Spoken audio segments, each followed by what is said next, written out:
ನಮಗೆ ಅದೇ ಹುಟ್ಟಿದಬ್ಬ, ನಮಗೆ ಅದೇ ಖುಷಿ, ಅದೇ ನೆಮ್ಮದಿ, ಅದೇ ಸಂತೋಷ.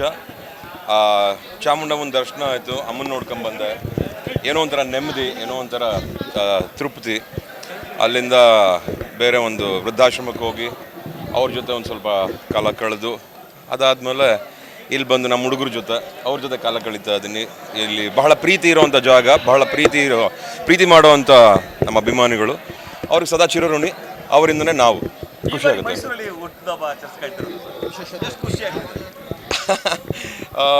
ಈ ಸಲ ಅಮ್ಮನ ದರ್ಶನ ಪಡಿಬೇಕಾಗಿತ್ತು, ಆಮೇಲೆ ಇಲ್ಲಿರೋರ್ನು ನೋಡ್ಕೊಂಡು ಹೋಗೋಣ ಅನ್ನೋ ಒಂದು ಯಾಕೋ ಮನಸ್ಸಾಗಿತ್ತು. ಈ ಸತಿ ಬಗೀರ ರಿಲೀಸ್ ಟೈಮಲ್ಲಿ ಹಲವಾರು ಕಡೆ ಓಡಾಡಿದ್ದೆ, ಎಲ್ಲ ಕಡೆ ನೋಡ್ಕೊಂಬಂದೆ.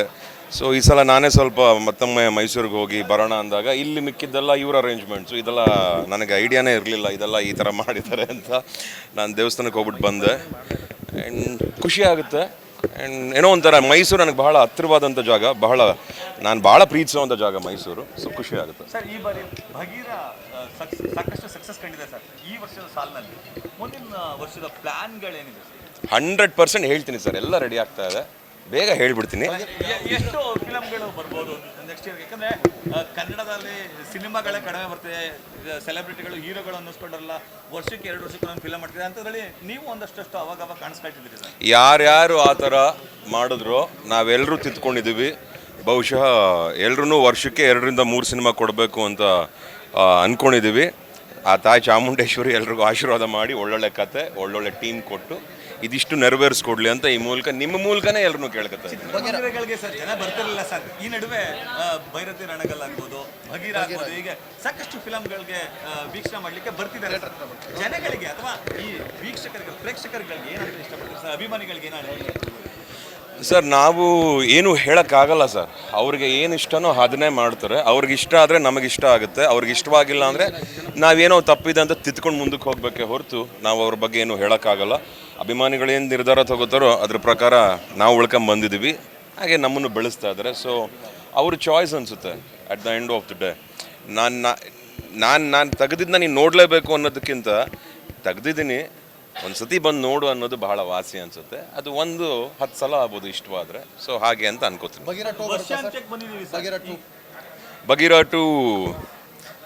2 ಬರುತ್ತೆ, ಬಂದಾಗ ಹೇಳ್ತೀನಿ. ಮಫ್ತಿ ಕೂಡ ಬರಬೇಕು ಅಂತ ಕೇಳ್ತಾರೆ ಸರ್ ಅಭಿಮಾನಿಗಳು, ಜೊತೆಗೆ ಉಗ್ರಂ ಕೂಡ ಎಕ್ಸ್ಪೆಕ್ಟ್ ಮಾಡ್ತಾರೆ ಸರ್.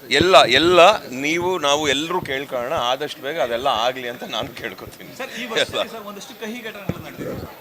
ಸೆಲೆಬ್ರಿಟಿ ದರ್ಶನ್ ಅವ್ರು ಜೈಲಿಗೆ ಹೋಗುವಂಥ ಪ್ರಸಂಗ ಕೂಡ ಆಗಿತ್ತು. ಈಗ ಅವ್ರು ರಿಲೀಸ್ ಆಗಿದ್ದಾರೆ ಸರ್.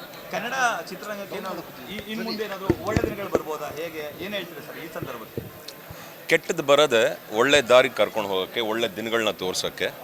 ಬಹುಶಃ ಏನೇ ನೋವಾಗಿದ್ರು ಇವತ್ತು ಎಲ್ರಿಗೂ ಒಂದು ನೆಮ್ಮದಿ ಹಾಗೂ ಸಮಾಧಾನ ಸಿಕ್ಕಿದೆ ಎಲ್ರಿಗೂ.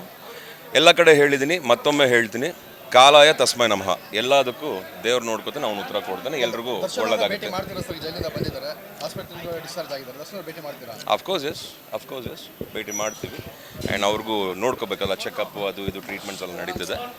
ಆ್ಯಂಡ್ ಆದಾಗ ಸಮಯ ಇಬ್ರಿಗೂ ಆದಾಗ ಭೇಟಿ ಮಾಡ್ತೀವಿ. ಬಟ್ ಅವರು ಆರೋಗ್ಯವಾಗಿದ್ದಾರೆ, ಎಲ್ಲ ಚೆನ್ನಾಗಿರಲಿ, ಎಲ್ಲರೂ ನೆಮ್ಮದಿಯಾಗಿರಲಿ, ಎಲ್ರಿಗೂ ಒಳ್ಳೆಯದಾಗಲಿ, ಅಷ್ಟು ಮಾತ್ರ ಹೇಳಿ.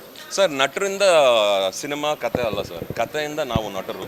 ಸೊ ಒಳ್ಳೆ ಕತೆ ಸಿಕ್ಕಿದಾಗ ಬಹುಶಃ ನಮಗೆ ಯಾರಿಗೂ ಮನೋಭಾವನೆಗಳಿಲ್ಲ, ಎಲ್ಲರೂ ಕತೆ ಚೆನ್ನಾಗಿದ್ರೆ ಎಲ್ಲರೂ ಬಹುಶಃ ಮಾಡ್ತೀವಿ ಅಂತ ಅಂದ್ಕೊಂಡಿದ್ದೀನಿ. ಸರ್, ಈಗ ಬರ್ತ್ಡೇ ಅನ್ನೋ ಖುಷಿ ಇದೆಯಾ, ಜವಾಬ್ದಾರಿ ಹೆಚ್ಚಾಗ್ತಾ ಇದೆ ಅನ್ನೋ ಭಯ ಇದೆಯಾ?